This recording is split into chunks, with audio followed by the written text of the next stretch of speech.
పూరా లోకల్. నమస్తే, welcome to పూరా లోకల్. కాంగ్రెస్ ఇచ్చినవి 6 గ్యారెంటీలు కాదు, గారడి మాటలని కేంద్ర మంత్రి కిషన్ రెడ్డి అన్నారు.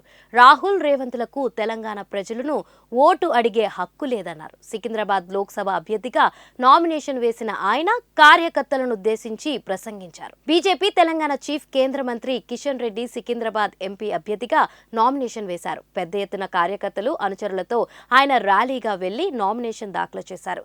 కిషన్ రెడ్డి నామినేషన్ కార్యక్రమానికి ముఖ్య అతిథిగా కేంద్ర మంత్రి రాజ్నాథ్ హాజరయ్యారు. అంతకుముందు ఉదయం ఇంట్లో ప్రత్యేక పూజలు చేసి వెళ్లి సికింద్రాబాద్ మహంకాళి అమ్మవారిని దర్శించుకున్నారు. తర్వాత అంబర్పేట్ మహంకాళికి మొక్కులు చెల్లించుకున్నారు. మహంకాళి అమ్మవారి ఆలయం నుంచి ప్రారంభమైన ర్యాలీ మున్సిపల్ ఆఫీస్ వరకు కొనసాగింది.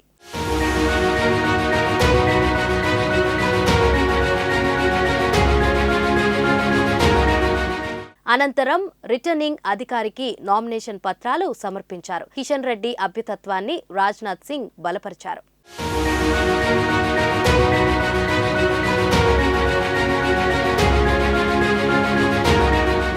ఈ సందర్భంగా 2027 నాటికి భారతదేశం ప్రపంచంలో అగ్రరాజ్యంగా అవతరిస్తుందన్నారు కేంద్ర రక్షణ శాఖ మంత్రి రాజ్నాథ్ సింగ్.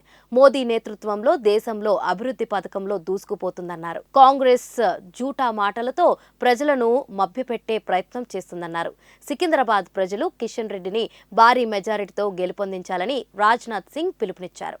और बहनों भाइयों, मैंने कैबिनेट के अंदर भी देखा है, चाहे कोई सब्जेक्ट हो, उस सब्जेक्ट पर अपना विचार, अपने थॉट्स शेयर करने का काम कोई करता है तो आपका member of parliament Kishan Reddy करता है मेरे बहनों। इसलिए मैं कहना चाहता हूं कि अब तक जितने वोट से आपने हमारे जी किशन रेड्डी को विजय दिलाई है, बहनों भाइयों, उससे कम से कम 3 गुना मतों से हमारे जी किशन रेड्डी को चुनकर आप पार्लियामेंट में भेजिए, अपील करने आया हूं।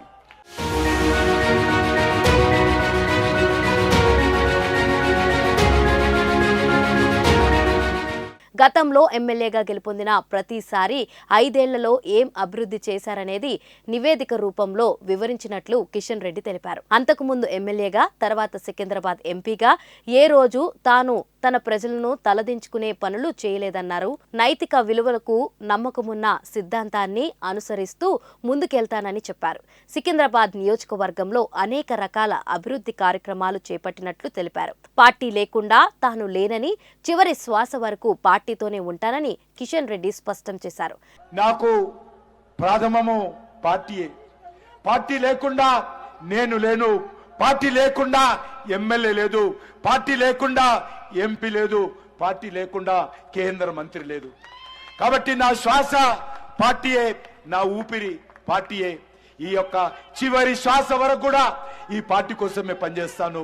చివరి శ్వాస వరకు కూడా ఈ కమలం పువ్వు జెండా ఎత్తుకునే పనిచేస్తాను.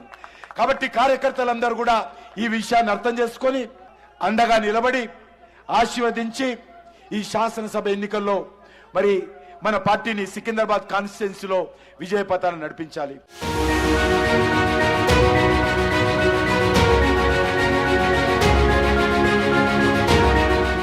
కాంగ్రెస్ పార్టీకి రాహుల్ గాంధీ, రేవంత్ రెడ్డిలకు తెలంగాణ ప్రజలను ఓటు అడిగే హక్కు లేదన్నారు కిషన్ రెడ్డి.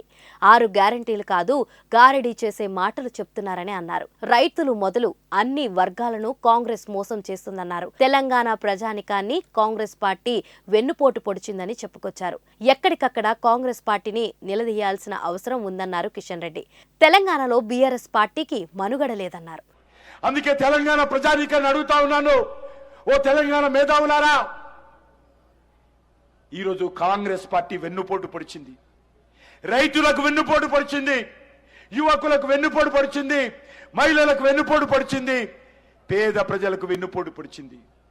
కాబట్టి కాంగ్రెస్ పార్టీని నిలదీయండి, కాంగ్రెస్ పార్టీని అడగండి. గ్యారెంటీలు అమలు చేయకుండా ఓటు అడిగే నైతిక హక్కు లేదు. ఈరోజు మరొక విషయం చెప్తా ఉన్నాను, బీఆర్ఎస్ పార్టీ నిన్నటి పార్టీ.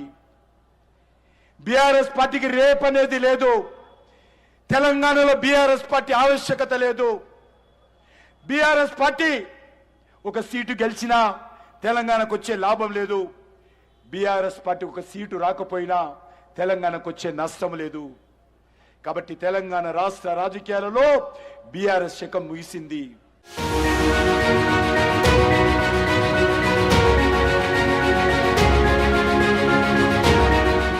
కిషన్ రెడ్డి నామినేషన్ కార్యక్రమానికి పార్టీ సీనియర్ నేత ఈటల రాజేందర్ కూడా హాజరయ్యారు. కిషన్ రెడ్డి కేంద్ర మంత్రిగా బాధ్యతలు చేపట్టాక ఈశాన్య రాష్ట్రాల్లో గొడవలు సద్దుమణిగాయన్నారు. ఏ విధమైన మచ్చలేని ఆయన్ని అత్యధిక మెజారిటీతో గెలిపించుకోవాలని సికింద్రాబాద్ ఓటర్లను ఆయన కోరారు. భారతదేశానికి 7 రాష్ట్రాలు, అవి సెవెన్ సిస్టర్ స్టేట్స్ అంటారు. ప్రశాంతత లేకుండే, అభివృద్ధి లేకుండే, ప్రతి నిత్యం అల్లకల్లోలంగా ఉన్నటువంటి ఆ రాష్ట్రాల్లో మోడీ గారు వచ్చిన తర్వాత కిషన్ రెడ్డి గారికి ఆ 7 రాష్ట్రాల బాధ్యతలు అప్పచెప్పిన తర్వాత ఇవాళ ఆ రాష్ట్రాల అభివృద్ధి మాత్రమే కాదు, పార్టీ కూడా గొప్పగా అభివృద్ధి చెంది 7 రాష్ట్రాలు కూడా ఇవాళ మొట్టమొదటిసారిగా భారతీయ జనతా పార్టీకి పట్టుకొమ్మలుగా ఉన్నాయి. ఇవాళ నేను అనుకుంటా సికింద్రాబాద్ నియోజకవర్గంలో కిషన్ రెడ్డి గారికి ఒక కులమనేటువంటి ముద్ర లేదు. కిషన్ రెడ్డి గారికి ఏ మనిషిని చూసినా మనిషి దుఃఖమేందో, కష్టమేందో, కన్నీళ్ళేందో పట్టించుకునే వ్యక్తిగా ఉంటాడు తప్ప ఇంకొకటి ఉండదు. నాకు తెలిసి మోడీ గారు సబ్కా సాత్ సబ్కా వికాస్ అనే నినాదం ఇవాళ వచ్చింది. కానీ కిషన్ రెడ్డి గారిని అంబేర్పేటలో గెలిచిన తర్వాత అనుకున్నాం, కిషన్ రెడ్డి గారికి ఒక మతమనే రంగు లేదు, కిషన్ రెడ్డి గారికి ఒక కులమనే రంగు లేదు, కిషన్ రెడ్డి గారికి మనుషులు, మానవత్వం అనేటువంటి ఫిలాసఫీ ఉంట పట్టించుకోవాలని చెప్పి మేము ఎప్పుడు చెప్పుకునే వాళ్ళం. ఇవాళ సికింద్రాబాద్ పార్లమెంట్లో కూడా అన్ని వర్గాల ప్రజానికం కూడా కిషన్ రెడ్డి గారు చేసినటువంటి సేవలకి, వారు మన గౌరవాన్ని, ప్రతిష్టను పెంచిన దానికి మరోసారి అది వారికి ఆశీర్వదించి గొప్ప మెజారిటీతో సికింద్రాబాద్ ప్రజానికం గెలిపించాలని చెప్పి ఈ సందర్భంగా వేడుకుంటూ ప్రజాస్వామ్యాన్ని, ధర్మాన్ని, న్యాయాన్ని ప్రజల కోసం తప్పించినటువంటి కిషన్ రెడ్డి గారికి ఆశీర్వదించాలని చెప్పి కోరుకుంటూ సెలవు తీసుకున్నా.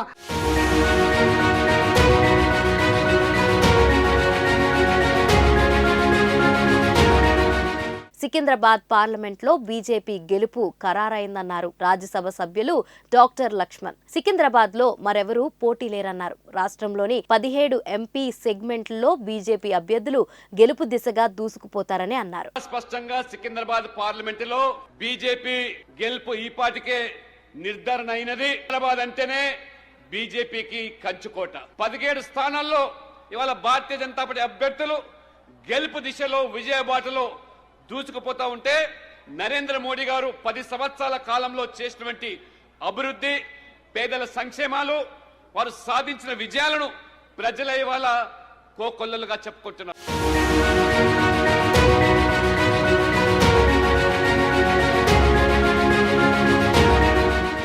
కిషన్ రెడ్డి మరోసారి సికింద్రాబాద్ ఎంపీగా గెలవడం ఖాయమని పార్టీ శ్రేణులు సైతం ధీమాగా చెబుతున్నారు. అసలు కిషన్ రెడ్డికి పోటీయే లేరని, అటు కేంద్రంలోనూ తమ పార్టీ 400 సీట్లు పక్కా గెలుస్తుందని ధీమా వ్యక్తం చేస్తున్నారు.